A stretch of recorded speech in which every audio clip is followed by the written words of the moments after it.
Palabra y vida. Con el padre Manuel Horta, desde Sevilla.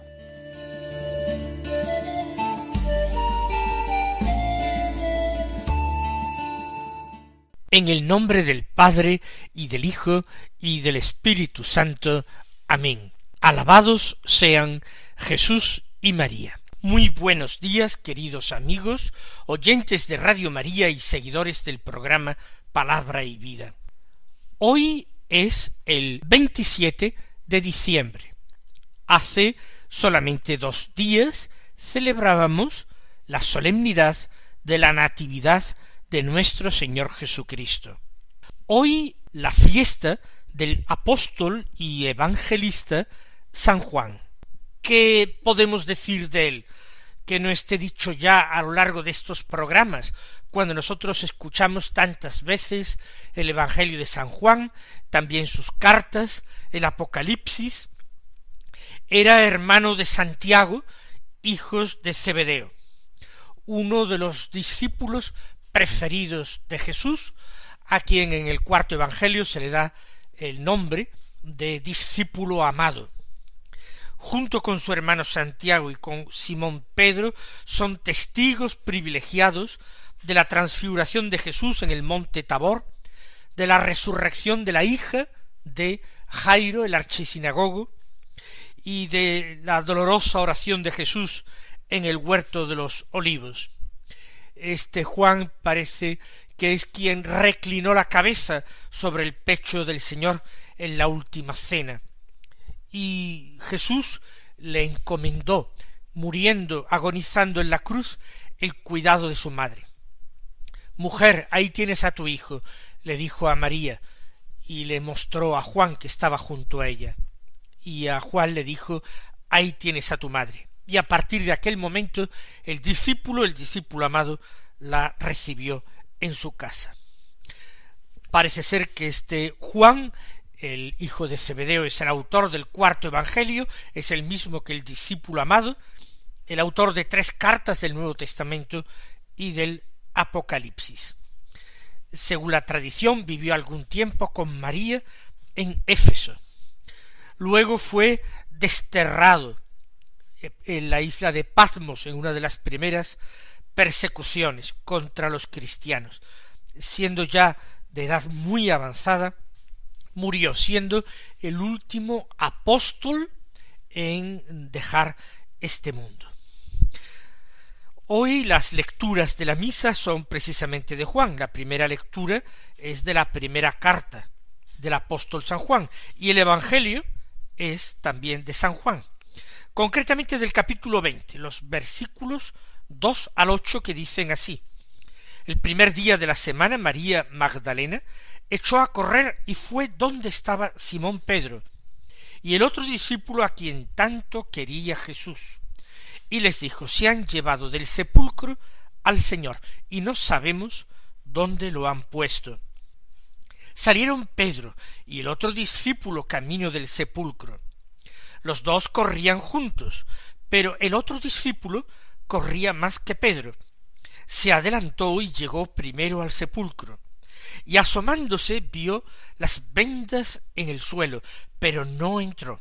Llegó también Simón Pedro detrás de él, y entró en el sepulcro, vio las vendas en el suelo, y el sudario con que le habían cubierto la cabeza, no por el suelo con las vendas, sino enrollado en un sitio aparte.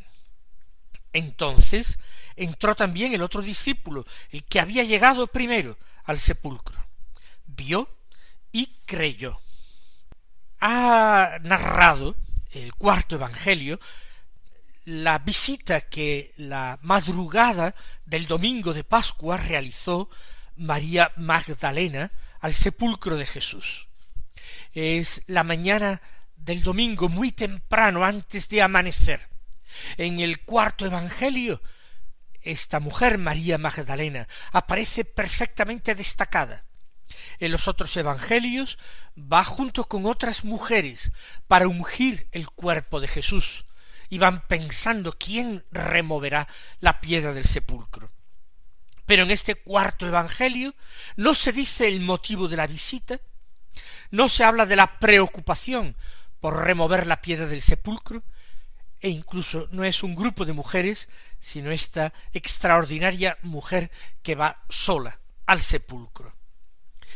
Una vez que comprueba que el sepulcro está vacío, dice el texto, y aquí comienza, María Magdalena echó a correr y fue donde estaba Simón Pedro y el otro discípulo a quien tanto quería Jesús.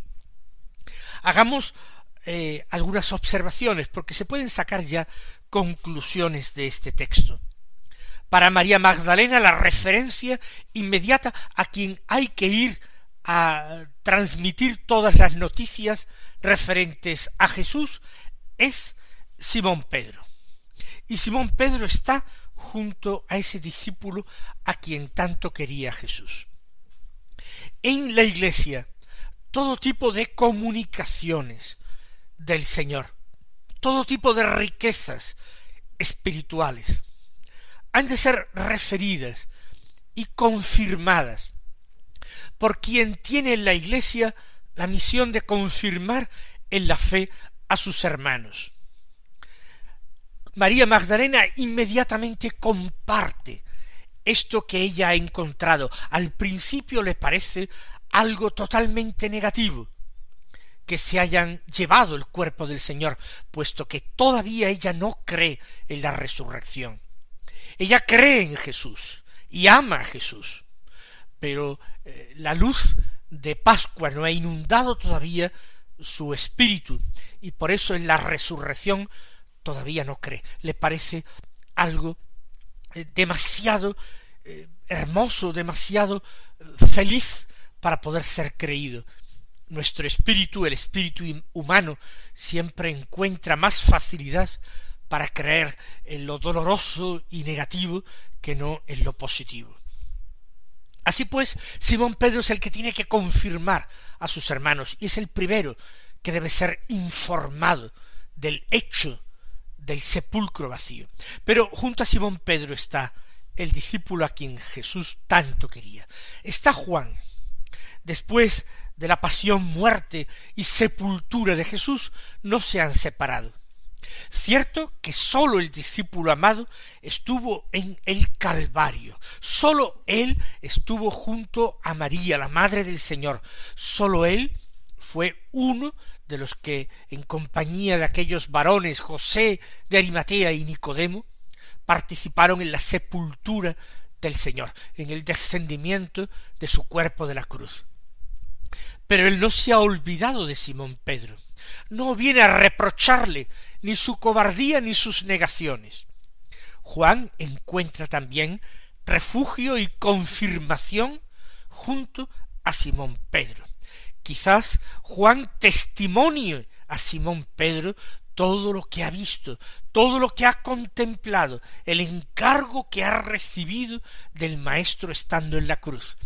Quizás le refiera a las palabras que el Señor pronunció durante su agonía en la cruz, para que Pedro fuera informado de esa última enseñanza del Maestro que no escuchó en persona. Y Simón Pedro acoge ese testimonio con humildad, reconociendo su cobardía y su pecado por el que ya ha llorado tanto y todavía seguirá llorando. Y María Magdalena viene a sorprenderlos a ambos. Se han llevado del sepulcro al Señor y no sabemos dónde lo han puesto. María Magdalena revela su falta de fe. No entra en sus cálculos, en sus previsiones, que Jesús pudiera resucitar. Sin embargo, cada vez que el Señor anunció su muerte en los evangelios, al menos fueron 3 veces, relatan los evangelios, siempre después anunció su resurrección. Siempre en Cesarea de Filipo, después de la transfiguración, y ya subiendo a Jerusalén. María Magdalena obviamente no pudo escuchar este anuncio de la resurrección de Jesús en Cesarea de Filipo, solamente estaban los 12, Tampoco en el Tabor solamente estaban con Jesús Pedro, Santiago y Juan. Quizás en esa última subida a Jerusalén, en el tercer anuncio de la pasión y resurrección, María Magdalena pudo escucharlo. Lo escucharon los apóstoles, lo comentarían con ella, si es que ella no alcanzó a oír en persona estas palabras. Pero a pesar de haberlo dicho el Señor, ni ella ni tampoco otros apóstoles creyeron en la resurrección hasta que no vieron a Jesús resucitado. Por eso dice, se han llevado del sepulcro al Señor y no sabemos dónde lo han puesto. Jesús no es una cosa que se traiga y se ponga y se lleve y se quite. Jesús es el viviente, Jesús es el Señor. Pero para Magdalena ahora, y en la vida de muchos cristianos, tantos siglos después, la fe, la presencia de Cristo vivo en sus vidas, en su mundo, en su sociedad, no pasa de ser una idea que cuando incomoda o estorba se aparta a un lado, que cuando puede causar problemas se esconde, se tapa. Una idea que puede resultar bonita, ayudar a ponerme a mí en los momentos en que interese una etiqueta conveniente, pero nada más. La confesión del resucitado no puede ser nunca así. No es algo para traer y llevar, poner y quitar, sino que es la fuerza que se impone en nuestras vidas, que no nos permite vivir de la misma manera, que nos empuja a ser testigos de su resurrección continuamente y a entregar nuestra vida, si fuera necesario, como testimonio de esa resurrección.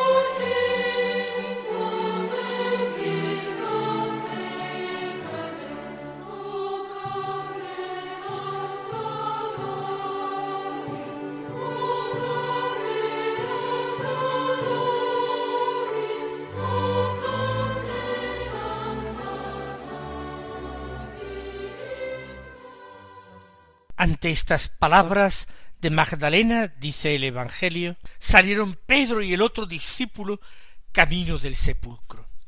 Inmediatamente ellos quieren verificar aquello que ha sido testimoniado.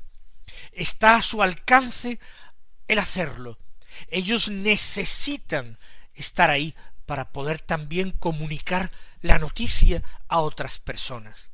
Salen y no salen de cualquier forma, sino que dice el Evangelio, los dos corrían juntos. Recuerden cómo María, lo hemos leído hace muy pocos días en el Evangelio de la Misa, salió de Nazaret aprisa hacia un pueblo de la montaña de Judá para visitar a Isabel.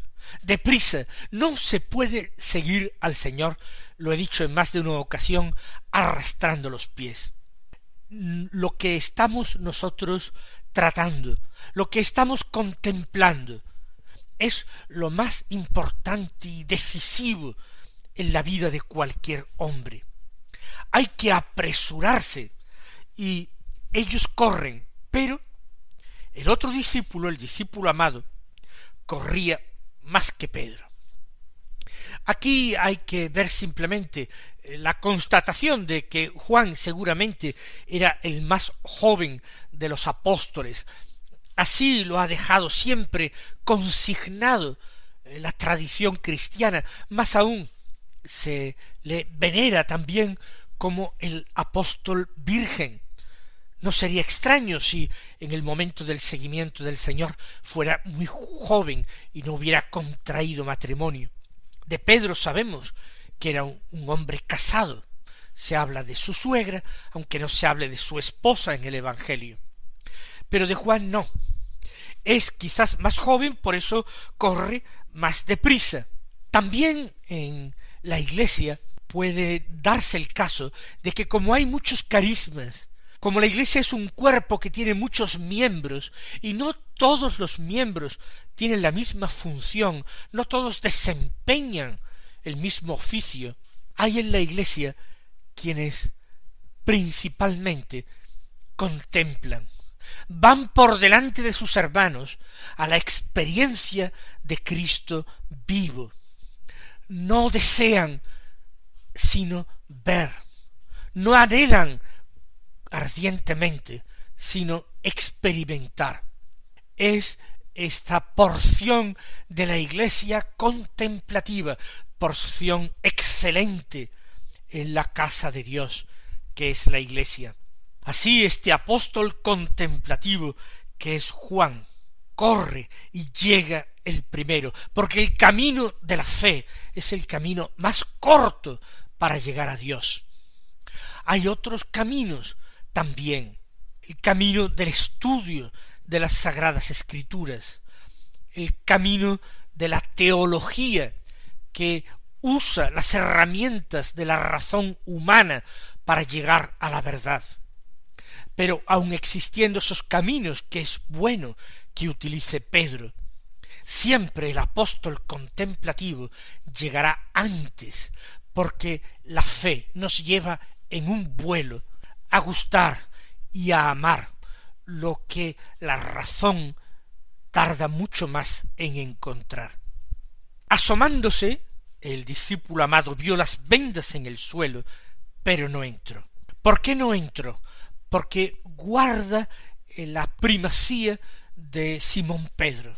Él es fiel a las palabras del Señor, aunque el Señor no esté ahora visiblemente en medio de ellos. Y es el Señor quien ha puesto a Simón Pedro al frente de su Iglesia. Él lo ha hecho el primero entre sus compañeros, primero entre iguales, pero le ha dado la misión de confirmar en la fe a sus hermanos.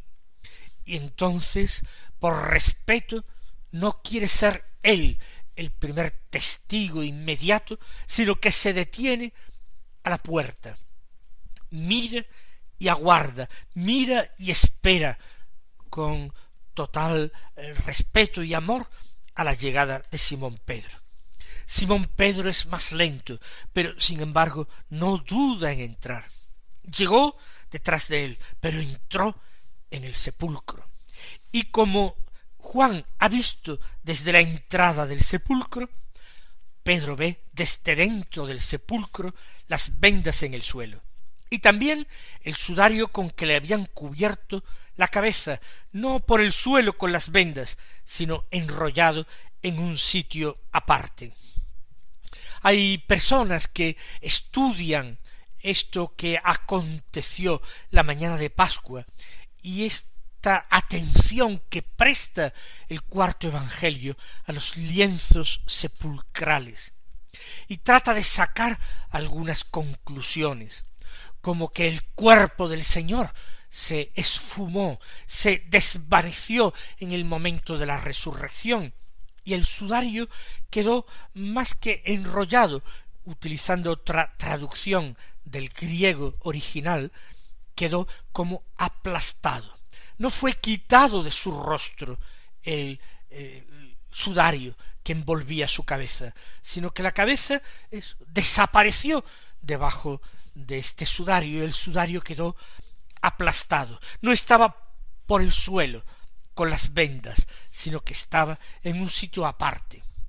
Independientemente de que esta interpretación que se hace, una interpretación moderna, que se apoya también en el estudio de esa magnífica e intrigante reliquia que es el Santo Sudario de Turín, lo que importa es que Simón Pedro entra hasta dentro y comprueba con minuciosidad todos aquellos detalles, porque todo lo que concierne al Señor, todo lo que tiene que ver con Él, es importante.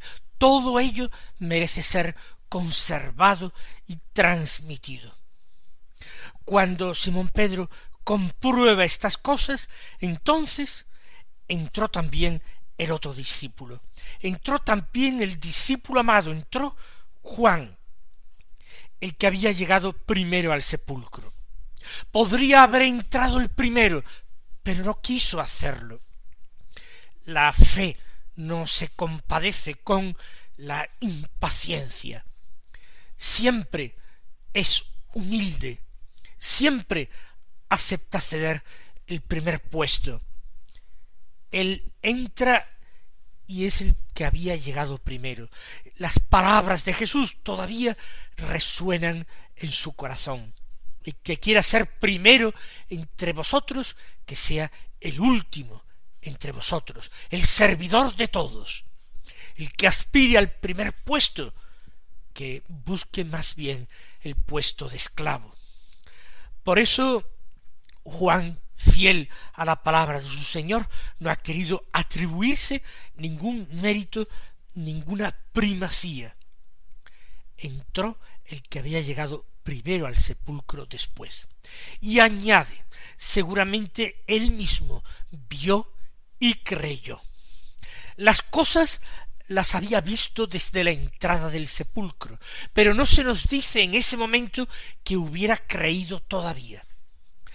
Juan, como Magdalena, como Pedro, creían en Jesús. Lo que les faltaba era creer en la resurrección de Jesús. Según este texto, es el discípulo amado el primero que creyó en la resurrección de Jesús. El primero, aun antes que María Magdalena, cuando vio al Señor en el huerto. Aun antes que Pedro y los demás, cuando se les apareció en el cenáculo. Ahora vio y creyó. Y es que no se llega a la fe quedándose a la puerta del misterio. No es desde la entrada del sepulcro viendo cómo él llegara a creer. Tuvo que penetrar al interior. Nosotros no llegamos a creer simplemente porque leamos en un catecismo una formulación de la fe. No nos basta conocer el catecismo para creer. Es preciso entrar en el corazón de esta fe, es decir, practicar lo que esta fe nos enseña, practicar los mandamientos que Cristo nos dejó, entrar en la doctrina cristiana, es la que nos permite llegar también a la convicción intelectual. Por tanto, mis queridos hermanos, incluso en los momentos de debilidad y de duda en la fe, sigamos practicando, sigamos obrando el bien, sigamos cumpliendo los mandamientos hasta que esas tinieblas de duda se disipen en nosotros. El Señor os colme de bendiciones y hasta mañana si Dios quiere.